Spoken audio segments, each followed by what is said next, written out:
ipapakita ko sa inyo. Wait lang. Nakaupo na ako sa lapag. Pagod na. So ito, hindi ko magalaw. Purong bakal po yan.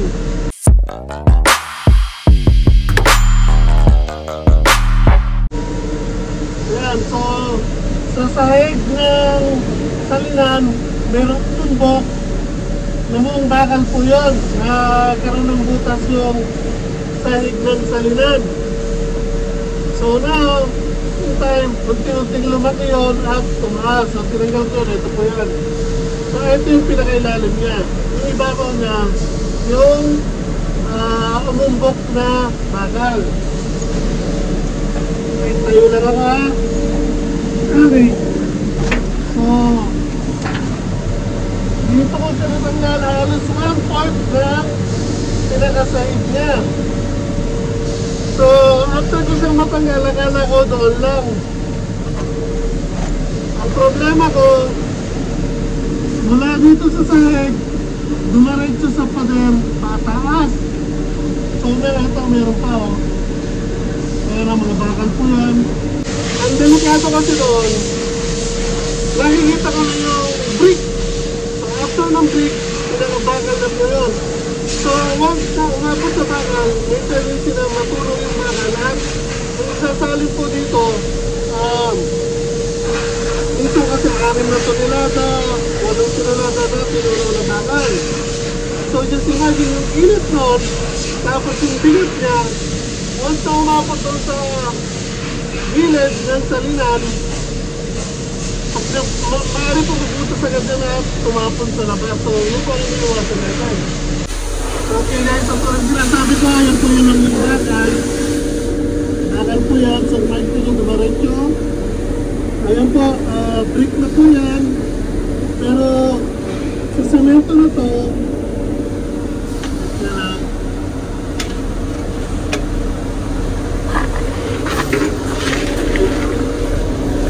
so sa likod po ng semento na yan, meron pa kasi. So kailangan ko ito unti-unting tanggalin para makita kung hanggang saan siya datarekto. Pag dito lang, walang problema. So pupusan ko lang ito ng panibagong semento. Lalagay ko ng bakal dito, tapos pupusan ko sa ibabaw. Pero dumarin ito sa pataas, yun ang delikado kasi ito, kung napapansin nyo, meron dito crack. Yun. So ibig sabihin nga, meron hindi masyado siya kalata, pero meron na pong bakal sa loob niya na nabuo. Pag tingnan nyo sa gilid, may umbok na po yan ng konti. Ito. Umbok na po yan. So may bakal po nabuo sa loob niyan. So kung hindi siya aabot na, walang problema. So dito lang kailangan mag-is yan. So na, yun. Ayan, bakal pa po yan. Okay, so yun, enough said. Now, totally correct ang ginagawa ko. Gamit ko ay 20 kilos na jackhammer at 5 kilo na sheet.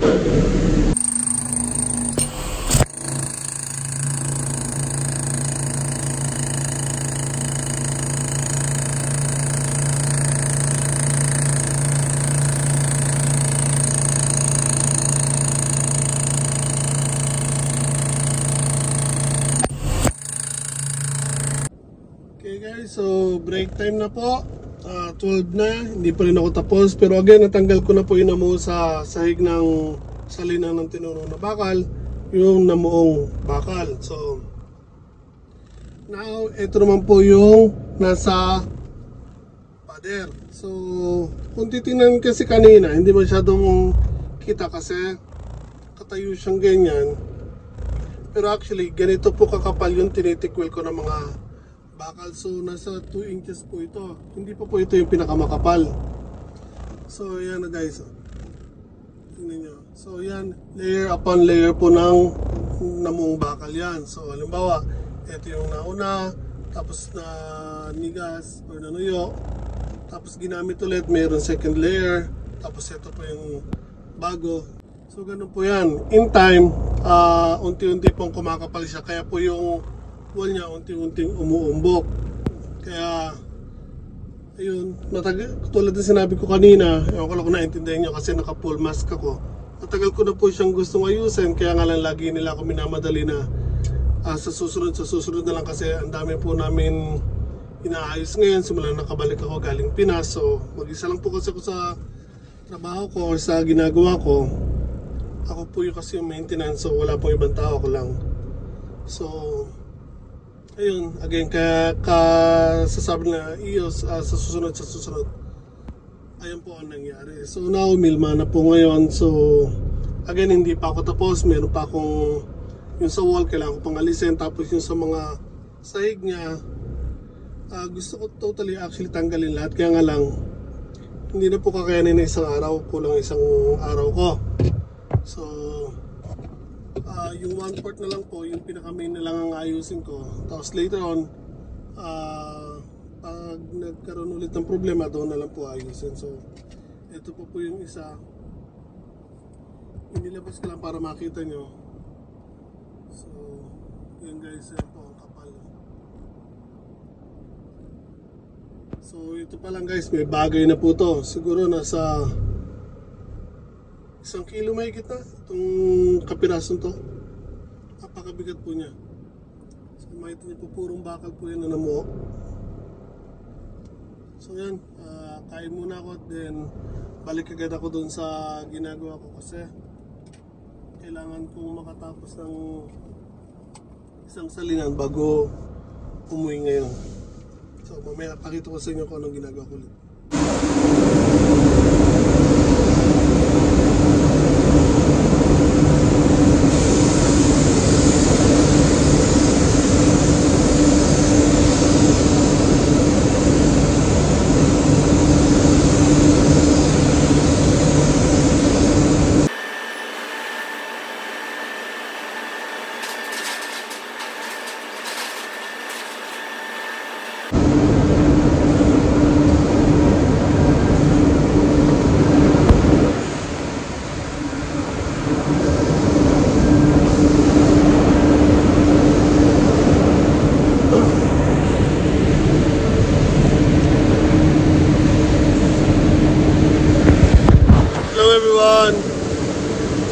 So nakita nyo ba yan? Lumuusok-usok pa.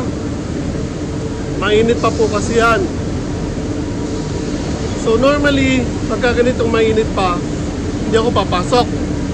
Bawal yon, delikado. Pero today, wala akong choice.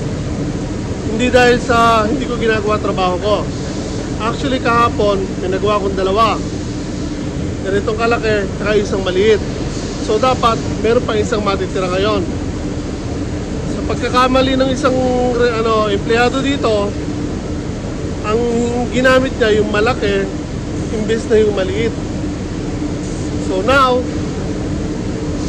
yung ayusin ko dapat today, pero again, maayos ko man yun o hindi, dapat meron pa ako isang spare. So yung ayusin ko dapat today, merong namuong bakal sa ilalim, tapos pumasok pa sa pader, kaya kailangan ko siya buhusan ng semento. Hindi ko rin siya mabubuhusan ngayon dahil hindi pa ako tapos, dahil habang ginagawa ko yun, iba-iba kung ano-ano ang pinauna sa akin. So again, dahil hindi ko natapos yun, nagkaroon ng problema ngayon, pero hindi ko kasalanan yung mga empleyado dito. So again, dapat ito meron pang isa na spare for today. Kahit hindi ako makagawa ngayon, meron pang gagamitin dapat. Tinamad yung empleyado dito, tinamad yung empleyado dito at ang ginamit yung malaki imbis na yung isang maliit na dapat gagamitin niya pang halinihinan ba. So now, ayan, umuusok-usok pa, pero mapipilitan ako pumasok dyan dahil wala silang gagamitin mamayang gabi. Ang saya. Okay, yung ginawa ko, inisprayan ko na siya ng tubig para kahit pa paano mabawasan yung init sa loob. So bawal yon kasi may tendency na mag-crack yan dahil may init pa tapos bigla mo pupunasan ng lamig. Pero again, wala akong choice. Dahil trabaho ko, maintenance, kahit ayaw kong gawin, wala akong choice. Pero again, dapat na hindi mangyayari yun. Meron talaga mga ibang tao na ayaw gawin na maayos ang trabaho nila. Yan, yung ibang tao magsasakripisyo o maaapektuhan. Maya papasok na rin ako dyan. Actually 30 minutes na lang, tapos na ang oras ko. Dapat pauwi na ako. So again, kahit hindi ko natapos yon, meron dapat ako isang reserva na gagamitin nila para mamayang gabi. Then gagawa ko ng panibago bukas sa umaga. Okay lang yun. Pero now, mapipilitan akong pumasok dyan kahit mainit. Ayun yung pinapagpagad ko kanina ng bakal na mo, yung malaka. Kaya nga lang hindi ko natapos. Kasi habang ginagawa ko yan, may pinagawa sa aking iba. Nandun. After nun, umalik ulit ako doon hanggang alas 12. Pero after ng alas 12 ng tanghalian, ito naman ang sinunod ko. Then, nung natapos naman to, babalik tapat ako doon. Tapos sinabi sa akin ng hapon na walang gagamitin ngayong gabi na ganito, yung salinan ng tinunaw na bakal. Again, sinabi ko, kahapon bago ko umalis, meron 3 piraso actually na buo na o gawa na. So yung isa doon, gagamitin kagabi. So may iwan na iba, 2. Tapos, instead na yung ganitong malaking gagamitin, after ng isang malaki, kasi 2 malaki, isang maliit, kaya 3. So after gamitin kagabi ng isang malaki, dapat ang susunod doon yung maliit. So ang ginawa ng hapon, instead na yung maliit ang gamitin, yung malaki ang ginamit. Kaya ngayon, wala kaming spare. Ito kahit mainit, pinasok ko, inayos ko. So now, tapos na po yan. So alas 6 na po ng gabi, uwi na ako, overtime na ako. So yan, bukas tatapusin ko yung pagtanggal ng mga bakal sa may pader. Tapos bubuhusan ko ng semento. So uwi na ako guys, pagod na ako. Okay guys, so day 2 ng pagtatanggal ng namuong bakal. So again, nandito pa rin tayo. Ito pa rin yung 50 to 60 kilos na namuong bakal. At ayun pa rin po yung pader na naalis ko po yung mga nanuot na bakal. So guys, so may papakita ko sa inyo ng good example ng binabanggit ko palagi na once na nagkaroon ng crack ang siding nitong salinan ng tinunaw na bakal, na papasukan yon ng tinunaw na bakal, tapos lumamig, tapos masasalinan ulit, unti-unting pinapaluwag niya yung maliliit na crack at pumapasok siya sa loob hanggang marating niya yung brick and yung pinaka-siding ng salinan ng bakal. So baliktarin ko lang camera. Okay guys, so ito po yung sinasabi ko. Nagkaroon siya ng crack dyan. So ayan, makita nyo meron yung mga, ayan, no? Hindi ko masyadong masigurado kung kita dyan, pero meron siyang crack. So ibig sabihin na pasukan na yan. So most likely, ayan po yan. Tapos meron pa dyan. At ito po. So itong crack na yan, yan guys ha, hindi ko na ilaw. So kung makikita nyo, nagsimula sa simple crack yan hanggang unti-unti pong pumasok at abutin yung pinaka siding niya or yung brick na walling. So yung brick yan, so yung brick na yan, mga 1 inch lang po ang kapal niyan. After that, yung bakal na, yung mismong salinan. So once na mag-penetrate yan sa brick, ulit lang. So ito pa brick yan, unti-unti na pong kinakain every time na sinasalinan. Naubos po yan. So yan, may mortar yan or parang cement mix na nagpapadikit sa brick. So once na maubos yan at pumasok dyan yung tinunaw na bakal, aabutin yung siding na bakal at maaari pong matunaw yon at mabutas. So, just imagine, yung lahat ng ilalaman nito na sabihin natin 6 na tonelada o 8 tonelada o 8 tonelada na tinunaw na bakal, biglang mapupwersa yan lumabas dyan. So, hindi pwedeng mangyari yun. Kailangan may iwasan natin palagi yan. So again, ito yung sinasabi ko na simple crack, pumasok siya or nanood siya sa mga crack, ayan, hanggang sa umabot siya sa pinaka-protective na walling niya or yung brick.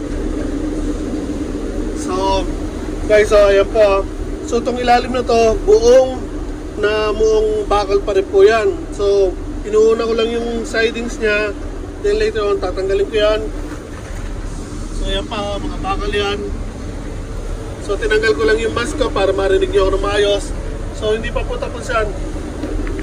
So most likely buong paligid yan meron na po. Kaya na pinag-iisipan ko kung ipagpapatuloy ko pa ba yan na bakbakin bago bubuhusan ng semento na per portion o yung kada pwesto, or totally babaguhin na to, sisirain na at bubuhusan ng buo na. So mamaya siguro papaabutin ko lang dito pag dito umabot kasi until now continuous pa rin siya umakyat dito. Pero ito since may crack yan, so meron pa rin crack yan dyan. So titingnan natin kung hanggang sa naabot dito. Then sasabihin ko dito sa hapon kung anong decision ko. Then pag-iisipan nila or anong gusto kong mangyari. Then pag-iisipan nila kung bubuhusan siya ng buo or hindi. So gano'n yun Yun po yung nanood na bakal.